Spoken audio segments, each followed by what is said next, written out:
so thrilled to be back in Reno. Thank you.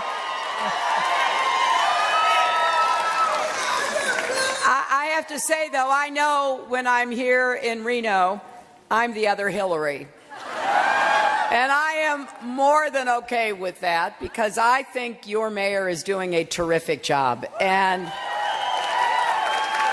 the fact that she herself is a small businesswoman and committed to really lifting up Reno and giving everybody in this great city, the biggest little city with a big heart, a chance to get ahead and stay ahead. I could not be more honored than to have her support and endorsement in this race. So thank you so much, Mayor Sheevy. And let me also thank Dr. Karen Hilgerson and everybody here at Truckee Meadows Community College. I love community colleges, and I know something about what this college is doing to give people of all ages, not just young people, a real chance to get the skills and opportunities that everybody in America deserves. So thank you. Now, I have to begin by saying my original plan for this visit was to focus on our agenda to help small businesses and entrepreneurs. This week, we proposed new steps to cut red tape and taxes to make it easier for small businesses to get the credit they need to grow and hire. I want to be a small business president. My father was a small businessman. And I believe that in America, if you can dream it, you should be able to build it. And so we'll be talking a lot more about small business and about our economic plans in the days and weeks ahead. But today, here in this community college devoted to opening minds and creating a great understanding of the world in which we live, I want to address something that I am hearing about from Americans all over our country. Everywhere I go, people tell me how concerned they are by the divisive rhetoric coming from my opponent in this election. And I understand that concern because it's like nothing we've heard before from a nominee for President of the United States from one of our two major parties. From the start, Donald Trump has built his campaign on prejudice and paranoia. He is taking hate groups mainstream and helping a radical fringe take over the Republican Party. His disregard for the values that make our country great is profoundly dangerous. In just this past week, under the guise of outreach to African Americans, Trump has stood up in front of largely white audiences and described black communities in such insulting and ignorant terms. Poverty, rejection, horrible education, no housing, no homes, no ownership, crime at levels nobody has seen. Right now, he said, you can walk down the street and get shot. Those are his words. But when I hear them, I think to myself, how sad. Donald Trump misses so much. He doesn't see the success of black leaders in every field, the vibrancy of black-owned businesses, the strength of the black church. He doesn't see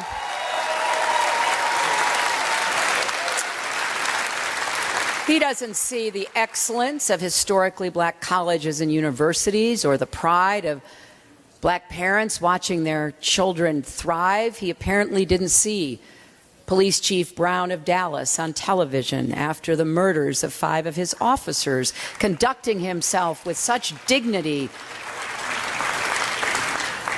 He certainly doesn't have any solutions to take on the reality of systemic racism and create more equity and opportunity in communities of color and for every American. It really does take a lot of nerve to ask people he's ignored and mistreated for decades What do you have to lose? Because the answer is everything.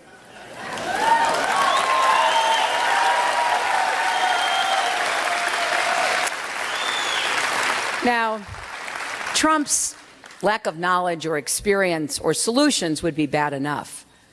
But what he's doing here is more sinister. Trump is reinforcing harmful stereotypes and offering a dog whistle to his most hateful supporters. It's a disturbing preview of what kind of president he'd be. And that's what I want to make clear today. A man with a long history of racial discrimination, who traffics in dark conspiracy theories drawn from the pages of supermarket tabloids and the far dark reaches of the internet, should never run our government or command our military.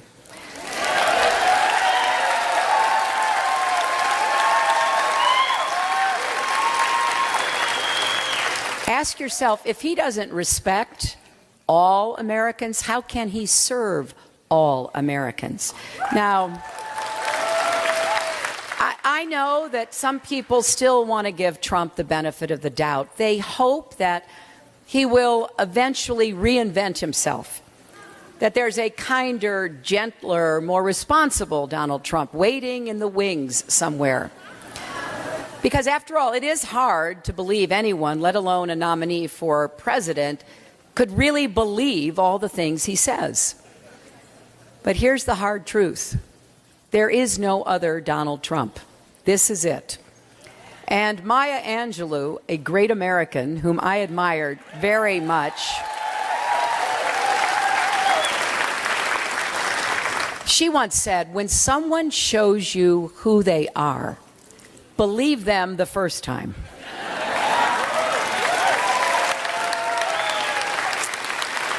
Well, throughout his career and this campaign, Donald Trump has shown us exactly who he is, and I think we should believe him.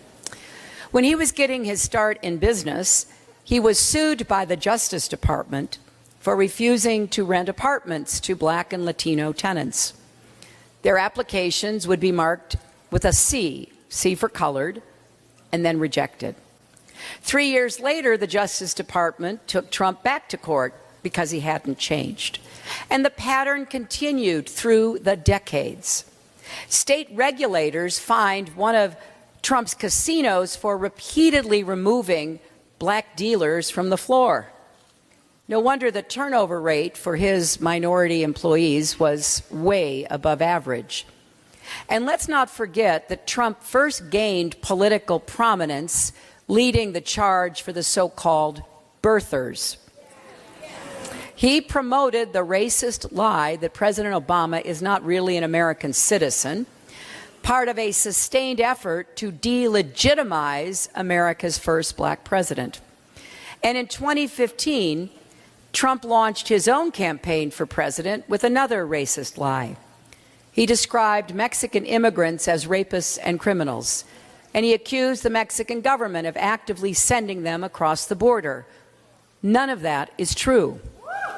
And oh, by the way,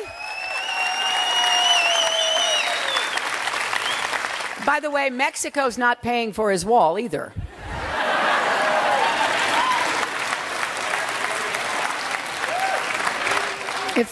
If he ever tries to get it built, the American taxpayer will pay for it. We'll be stuck with the bill. But there has been a steady stream of bigotry coming from him. I think we all remember when Trump said a distinguished federal judge born in Indiana could not be trusted to do his job because, quote, he's a Mexican. Think about that. The man who today is the standard bearer of the Republican Party said a federal judge who, by the way, had a distinguished record as a U.S. attorney, had to go in hiding because Mexican drug gangs were after him, who has Mexican heritage, but just like me, was born in this country, is somehow incapable solely because of his heritage. Even the Republican Speaker of the House of Representatives, Paul Ryan, described that and I quote, as the textbook definition of a racist comment. And to this day, Trump has never apologized to Judge Curiel. But for Trump, that is just par for the course.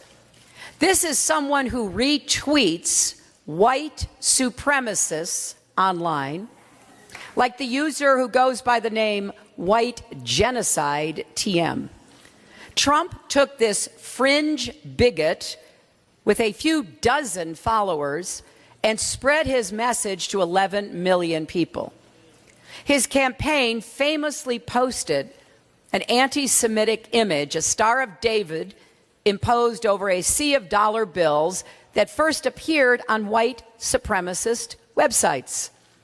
The Trump campaign has also selected a prominent white nationalist leader as a delegate in California, and they only dropped him under pressure. When asked in a nationally televised interview whether he would disavow the support of David Duke, a former grand wizard of the Ku Klux Klan, Trump wouldn't do it. And only later, again, under mounting pressure, did he backtrack. And when Trump was asked about anti-Semitic slurs and death threats coming from his supporters, he refused to condemn them. Through it all, he has continued pushing discredited conspiracy theories with racist undertones. You remember he said that thousands of American Muslims in New Jersey cheered the 9/11 attacks. They didn't. He suggested that Senator Ted Cruz's father was involved in the Kennedy assassination. Now, perhaps in Trump's mind, because Mr. Cruz was a Cuban immigrant, he must have had something to do with it. And there is absolutely, of course, no evidence of that. Just recently, Trump claimed that President Obama founded ISIS.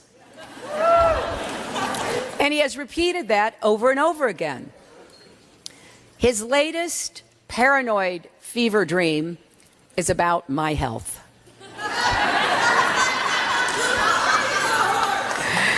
And all I can say is, Donald, dream on.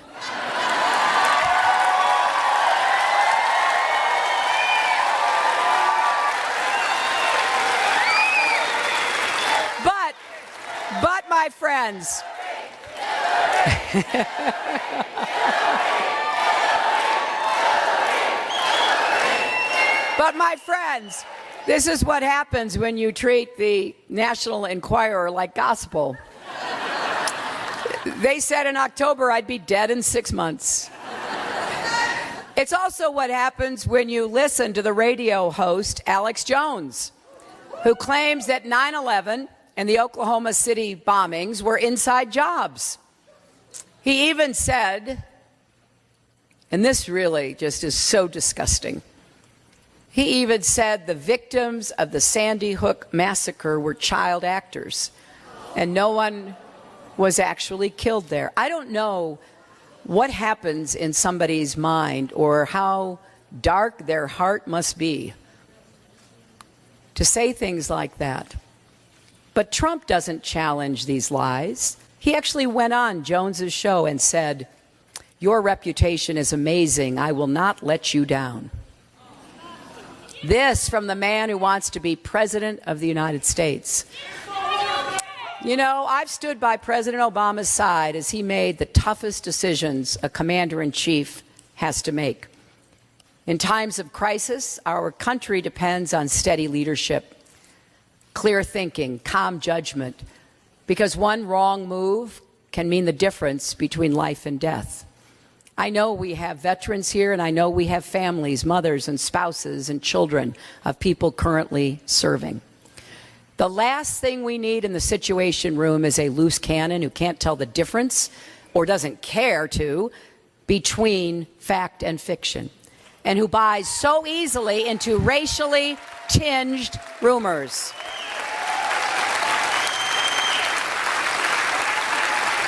Someone so detached from reality should never be in charge of making decisions that are as real as they come. And that is yet another reason why Donald Trump is simply temperamentally unfit to be president of the United States. Now, I hear and I read some people who are saying, well, that his bluster and his bigotry is just overheated campaign rhetoric. An outrageous person saying outrageous things for attention. But look at his policies. The ones that Trump has proposed, they would put prejudice into practice. And don't be distracted by his latest efforts to muddy the waters. He may have some new people putting new words in his mouth, but we know where he stands. He would form a deportation force to round up millions of immigrants and kick them out of the country. He'd abolish the bedrock constitutional principle that says if you're born in the United States, you're an American citizen. He says that children born to undocumented parents in America are anchor babies and should be deported, millions of them. He'd banned Muslims around the world from entering our country just because of their religion. Now think about that for a minute. How would that actually work? So people landing in U.S. airports would line up to get their passports stamped, just like they do now. But in Trump's America, when they step up to the counter, the immigration officer would ask every single person, "What is your religion?" And then what? What if someone says, "I'm a Christian," but the agent doesn't believe him? Do they have to prove it? How would they do that?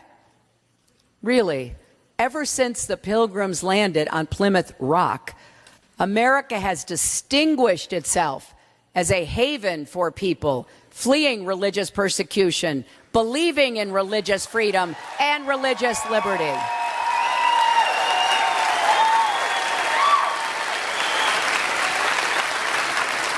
Under Donald Trump, America would distinguish itself as the only country in the world to impose a religious test at the border. Now, come to think of it, there actually may be one other place that does that, the so-called Islamic State, the territory that ISIS controls. What a cruel irony that someone running for president would equate us with them. Now, but don't worry, some will say, as president, Trump will be surrounded by smart advisors who will rein in his worst impulses. So when a tweet gets under his skin and he wants to retaliate with a cruise missile, maybe cooler heads will convince him not to. Well, maybe. But look at who he's put in charge of his campaign. Trump likes to say he only hires the best people. But he's had to fire so many campaign managers, it's like an episode from The Apprentice.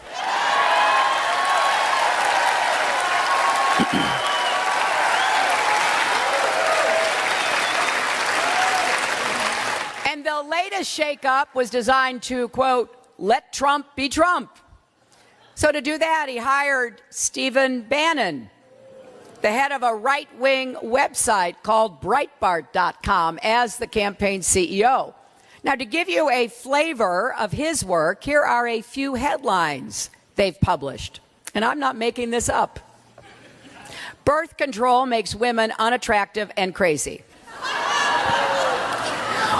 Would you rather your child had feminism or cancer? Gabby Giffords, the gun control movement's human shield. Hoisted high and proud, the Confederate flag proclaims a glorious heritage. And that one came shortly after the Charleston massacre, when Democrats and Republicans alike were doing everything they could to heal racial divides that Breitbart and Bannon tried to inflame. Just imagine Donald Trump reading that and thinking, this is what I need more of in my campaign. Now, Bannon has nasty things to say about pretty much everyone. This spring, he railed against Speaker Paul Ryan for, quote, rubbing his social justice Catholicism in my nose every second. No wonder he's gone to work for Trump, the only presidential candidate ever to get into a public feud with the Pope. It's truly hard to believe, but according to the Southern Poverty Law Center, which tracks hate groups, Breitbart embraces ideas on the extremist fringe of the conservative right. This is not conservatism as we have known it. This is not republicanism as we have known it. These are racist ideas, race-baiting ideas, anti-Muslim, anti-immigrant, anti-women, all key tenets making up the emerging racist ideology known as the alt-right. Now, alt-right is short for alternative right. The Wall Street Journal describes it as a loose but organized movement, mostly online, that rejects mainstream conservatism, promotes nationalism, and views immigration and multiculturalism as threats to white identity. So the de facto merger between Breitbart and the Trump campaign represents a landmark achievement for this group, a fringe element that has effectively taken over the Republican Party. And this is part of a broader story, the rising tide of hardline right-wing nationalism around the world. Just yesterday, one of Britain's most prominent right-wing leaders, a man named Nigel Farage, who stoked anti-immigrant sentiments to win the referendum to have Britain leave the European Union, campaigned with Donald Trump in Mississippi. Farage has called for a bar on the children of legal immigrants from public schools and health services, has said women are, and I quote, worth less than men, and supports scrapping laws that prevent employers from discriminating based on race. That's who Donald Trump wants by his side when he is addressing an audience of American voters. And the grand godfather of this global brand of extreme nationalism is Russian President Vladimir Putin. And in fact, Farage regularly appears on Russian propaganda programs. Now he's standing on the same stage as the Republican nominee. Trump himself heaps praise on Putin and embraces pro-Russian policies. He talks casually of abandoning our NATO allies, recognizing Russia's annexation of Crimea, giving the Kremlin a free hand in Eastern Europe. American presidents from Truman to Reagan to Bush and Clinton to Obama have rejected the kind of approach Trump is taking on Russia, and we should too. Now, all of this adds up to something we have never seen before. Now, of course, there's always been a paranoid fringe in our politics, a lot of it arising from racial resentment, but it's never had the nominee of a major party stoking it, encouraging it, and giving it a national megaphone until now. On David Duke's radio show the other day, the mood was jubilant. We appear to have taken over the Republican Party, one white supremacist said. Duke laughed. No, there's still more work to do, he replied. So no one should have any illusions about what's really going on here. The names may have changed. Racists now call themselves racialists. White supremacists now call themselves white nationalists. The paranoid fringe now calls itself alt-right. But the hate burns just as bright. And now Trump is trying to rebrand himself as well. But don't be fooled. There's an old Mexican proverb that says, tell me with whom you walk, and I will tell you who you are. Well, we know who Trump is.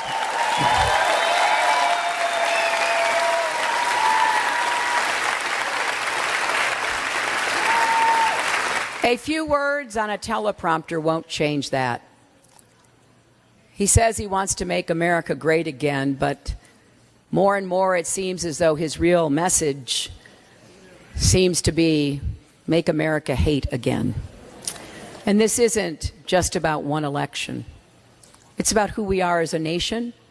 It's about the kind of example we want to set for our children and our grandchildren. Next time you see Trump on TV, think about all the children listening across America. You know, kids hear a lot more than we think. Parents and teachers are already worrying about what they call the Trump effect. They report that bullying and harassment are on the rise in our schools, especially targeting students of color, Muslims, and immigrants. At a recent high school basketball game in Indiana, white students held up Trump signs and taunted Latino players on the opposing team with chants of "Build the Wall" and "Speak English." After a similar incident in Iowa, one frustrated school principal said, "They see it in a presidential campaign, and now it's okay for everyone to say this." We wouldn't tolerate this kind of behavior before, and we wouldn't tolerate in our homes, and we should not stand for it from a presidential candidate.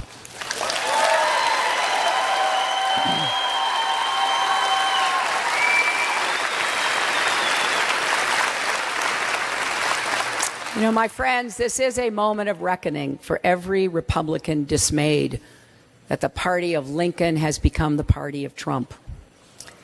It's a moment of reckoning for all of us who love our country and believe that America is better than this. 20 years ago, when Bob Dole accepted the Republican nomination, he pointed to the exits in the convention hall and told any racists in the party to get out. The week after 9/11, George W. Bush went to a mosque and declared for everyone to hear that Muslims love America just as much as I do. In 2008, John McCain told his own supporters that they were wrong about the man he was trying to defeat. Senator McCain made sure they knew Barack Obama, he said, is an American citizen and a decent person. We need that kind of leadership again.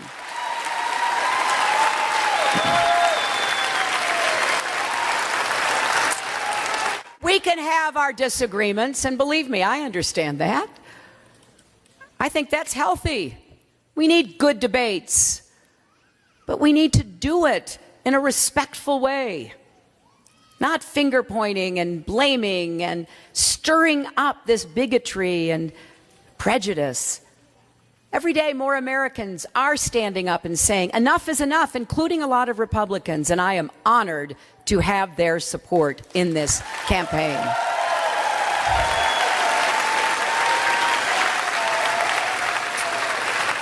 And I promise you this, with your help, I will be a president for Democrats, Republicans, and independents, for those who vote for me and for those who vote against me. I will be a president for all Americans. Because I truly believe we are stronger together, and this is a vision for the future rooted in our values and reflected in a rising generation of young people. The young people in America today are the most open, diverse, and connected generation we have ever seen.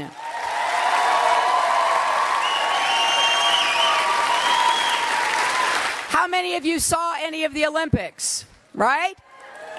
I was so proud. I always get carried away every time the Olympics are on. And you look at the diversity of our athletes.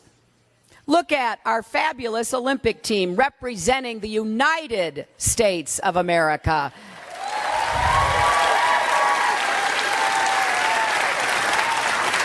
Ibtihaj Muhammad, an African-American Muslim from New Jersey, won the bronze medal in fencing with grace and skill. Would she even have a place in Donald Trump's America? And I'll tell you, when I was growing up, in so many parts of our country, Simone Manuel and Katie Ledecky would not have been allowed to swim in the same public pool. And now, together on our swimming team, they're winning Olympic medals as teammates.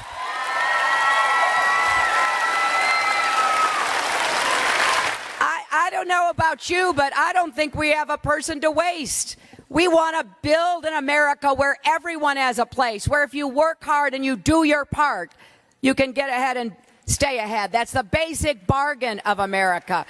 And we cannot get to where we need to be unless we move forward together and stand up against prejudice and paranoia and prove again that America is great because America is good.